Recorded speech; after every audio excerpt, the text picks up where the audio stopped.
Fala rapaziada, hoje a gente vai falar de um dos episódios mais estranhos de Hora de Aventura, aquele episódio que você coloca pro seu priminho e depois fica contando um monte de creepypasta pra ele. Isso porque esse é um episódio onde o Bimo tá mais bizarro do que nunca, tá completamente piradão, parecendo fragmentado com diversas personalidades. E apesar de ser um pouco tenebroso, é bem interessante. E é isso que a gente vai analisar hoje. Não é a primeira vez que ele tem essas quebras mentais em Hora de Aventura, então se vocês gostarem eu posso voltar com mais vídeos sobre as diversas personalidades e loucuras do Bimo. Agora, sem mais enrolação, vamos lá. O episódio começa com o Bimo falando consigo mesmo no espelho, só que ele está se referindo a ele como futebol, quando olha pro espelho como se fossem duas personalidades diferentes. O futebol é a personalidade que tá presa dentro do espelho, e no meio da conversa ele vira e diz isso aqui: I wish I could spend just one day on the other side of the mirror. Por amor ao amigo, o Bimo troca de lugar com ele. E aqui nós temos duas grandes teorias. A primeira é de que o Bimo é só um ator com uma imaginação muito fértil e que leva essa imaginação a sério demais. O que não seria surpresa, porque quase toda criança é assim com suas brincadeiras. Elas brincam como se fosse a coisa mais importante do mundo, porque de fato, naquele momento, outra teoria é de que na verdade ele sofre de transtorno dissociativo de identidade, que segundo o manual MSD tem duas formas, a de possessão e a de não possessão. A forma de possessão é quando uma identidade se manifesta como se fosse um espírito ou ser sobrenatural que assumiu o controle daquele corpo, coisa que não cabe ao Bimo, porque nós vemos inclusive as duas personalidades se comunicando. A mudança dele não é tão evidente assim pro Finn e pro Jake, como vocês vão ver mais pra frente. A segunda forma, a de não possessão, é a que mais parece encaixar o nosso amigo, porque ao longo do episódio o Bimo consegue até observar o que o futebol faz com o seu corpo, como se o Bimo não fosse mais o agente dele, mas sim um mero observador. O mais impressionante é que o Bimo não tem aquelas amnésias dissociativas, ele não esquece de nada do que aconteceu quando o futebol estava tomando conta de suas ações, pelo menos nesse começo. Mas o mais genial desse episódio de Hora de Aventura é que ele deixa a gente em dúvida se tudo não passa de uma brincadeira ou se o Bimo realmente tem algum transtorno. Na minha opinião, é um episódio sobre autoestima e como você enxerga a si mesmo quando tem um dia de autoestima baixa. Você se sente preso, vazio, fugindo de si mesmo. Você se sente inimigo de si. E o futebol com o Bimo representam muito bem essa sensação no episódio, mas isso a gente vê mais pra frente. Depois que o futebol pegou o controle do corpo, ele vai ao mundo conhecer as coisas e fica mega animado com a grama, o sol, essas coisas simples. Fora que ele faz algumas coisas que indicam que ele é tão louquinho quanto o Bimo, o que é maluquice, porque o Bimo já é muito louco. Ele até conhece esse ganso, do qual ele chama de Carlos, e o trata como se fosse o melhor amigo da faculdade. Logo após isso, tem a primeira interação com o Finn e o Jake, que ficam se olhando estranhos, se perguntando o que tá acontecendo, tentando entender qual é a brincadeira do Bimo dessa vez. Mas eles são bem legais e o deixam bem confortável. Eles perguntam onde o futebol mora, ao que ele responde no espelho. E o Finn e o Jake perguntam como é lá, e essa aqui é a resposta: Cold. Empty. It's lonely. Deu até uma dosinha dele aqui, porque se ele realmente for uma personalidade real, ele só vivia trancado a vida inteira e essa é a única interação dele com o mundo. Tudo bem que ele provavelmente foi criado naquela manhã mesmo, né? Só que quando ele diz isso, a gente imediatamente se lembra do Bimo, que tá lá agora, completamente sozinho, no frio e no vazio. E aqui é um dos momentos em que é quase evidente que tudo aquilo é real e tudo aquilo se passa realmente na cabeça do Bimo, mesmo que não seja no mundo físico. É como se a identidade dele tivesse perdido dentro da mente dele, com espaços em vácuo. Só que nessa mesma cena é mostrado que os dois se comunicam puramente pelo espelho do banheiro, e aquele é o mundo do futebol. Ou seja, caso seja real, o Bimo só falava com o futebol pelo banheiro, e é o único mundo que ele conhece, que é bem triste, pra falar a verdade. Todo o resto é desconhecido pra ele, e não é inesperado que isso aqui aconteça. I'm not going back, Bimo. I'm staying on this side. Forever. Football.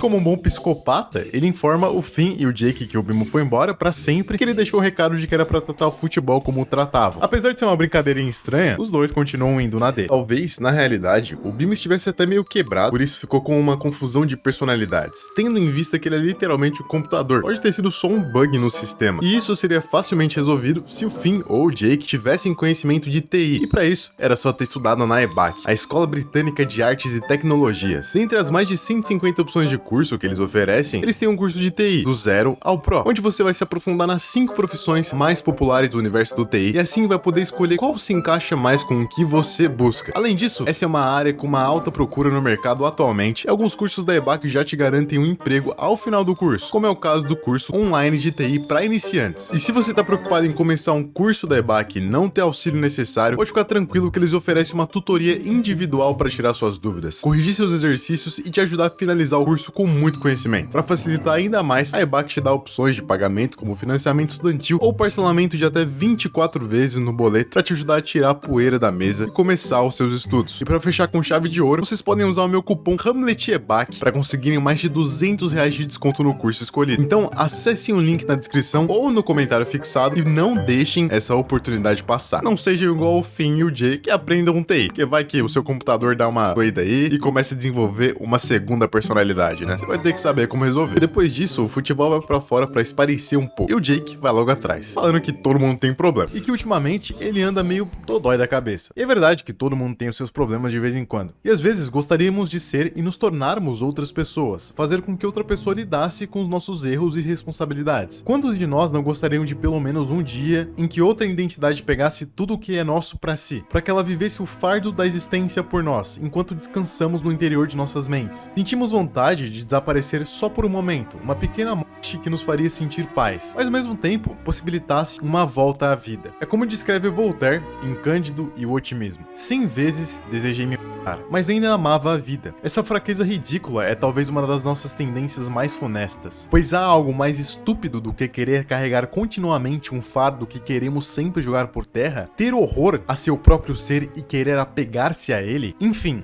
agradar a serpente que nos devora até que nos coma o coração. Essa é a contradição entre querer estar vivo e também querer morrer, seja só por um momento. Isso porque é tendência natural do ser humano procurar sobreviver mesmo nos piores cenários, mesmo quando a mente racional já não encontra mais tantas justificativas para isso. Mas esse é um problema emocional que nós humanos temos que lidar enquanto estamos vivos, mais uma contradição durante a nossa vida. Para superar isso, eu imagino que seja necessário tirar um pouco os olhos de si mesmo e olhar para outros que já tiveram cicatrizes e feridas tão ou mais profundas da qual você está enfrentando e comparar como essas pessoas foram curadas. Para ser mais fácil a cura de uma ferida, é necessário mostrar outra que também foi curada, para se lembrar de que é possível sair do estado de ferido e passar para o estado de curado. Quem dera que com o Bimo, o que estivesse acontecendo fosse um problema emocional causado por um trauma que a gente pudesse ter visto, mas não, ao que tudo indica, o futebol só existe ali como algo mesmo. Tanto que o Bimo descobre uma forma de assombrar ele para tentar reaver o controle, que é por meio dos reflexos, fazendo uma verdadeira tortura psicológica com o futebol, que sinceramente nunca iria conseguir viver em paz se em todo reflexo ele visse o Bimo tentando recuperar o controle. E é basicamente o que acontece, porque quanto mais ele anda pela casa, mais ele vê os Bimos em tudo quanto é canto, e de forma desesperada ele começa a quebrar as caras do Bimo, no caso os espelhos, né, que estão refletindo, tudo isso para continuar vivendo no mundo real. É como dizem, uma vez que você foi liberto, você nunca mais quer ser preso, ou algo mais ou menos assim. Tem essa parte onde o futebol quebra o espelho do banheiro, fazendo parecer literalmente fragmentado. Talvez seja até uma referência ao filme, só que eu teria que ver em qual data foi lançado mesmo, e eu tô com preguiça agora. Tamo junto. Depois de ter quase tudo quebrado na casa, e também o espelho do banheiro, o Finn e Jake finalmente interferem. You doing robot puberty or something? E foi muito legal ver como eles se comportaram. Primeiro, eles foram bem legais e deixaram o Bimo se expressar e brincar como ele queria. Depois, ao ver que aquela brincadeira era um pouco séria demais, o Jake tentou conversar sobre os sentimentos dele. E só então, quando ele poderia se machucar quebrando os vidros e as coisas, daí eles tiveram que intervir. Acho que isso demonstra a abordagem correta para se ter com as pessoas. Primeiro, você dá suporte, depois você aconselha, depois você intervém, caso você precise. Entender, aconselhar e intervir. Talvez essa maneira seja mais adequada para lidar com crianças, mas acho que como existem alguns adultos que parecem crianças, serviu para eles também. Mas o problema não estava resolvido ali. Os cacos de vidro do Bimo foram jogados fora e o futebol continuava no comando, mas não tem como fugir dos seus reflexos para sempre. Existe uma hora que você tem que lidar com a sua sombra, por mais assustadora que essa sombra seja. O Bimo ameaça o futebol, dizendo que uma hora ele será pego e será mandado para o buraco sujo, seja lá o que isso queira dizer, como forma de punição. Essas ameaças fazem com que o futebol suba no telhado para fugir dos reflexos, só que bem onde ele está tem um reflexo e isso o assusta, fazendo com que ele caia do telhado diretamente na água, onde tudo também é reflexo. E ao se encostarem, trocam de lado de novo.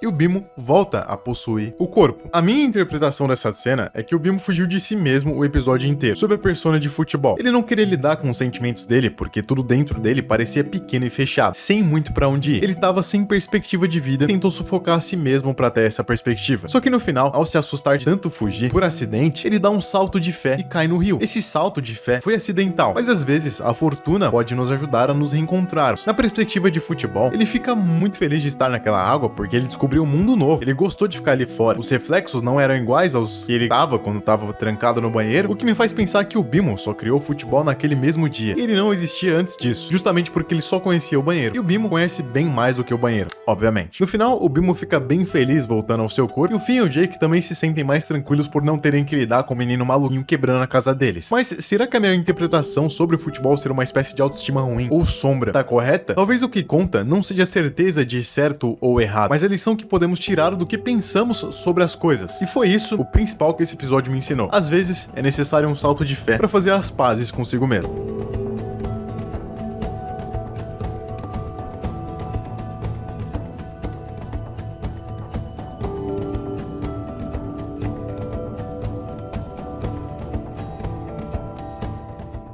Hamlet R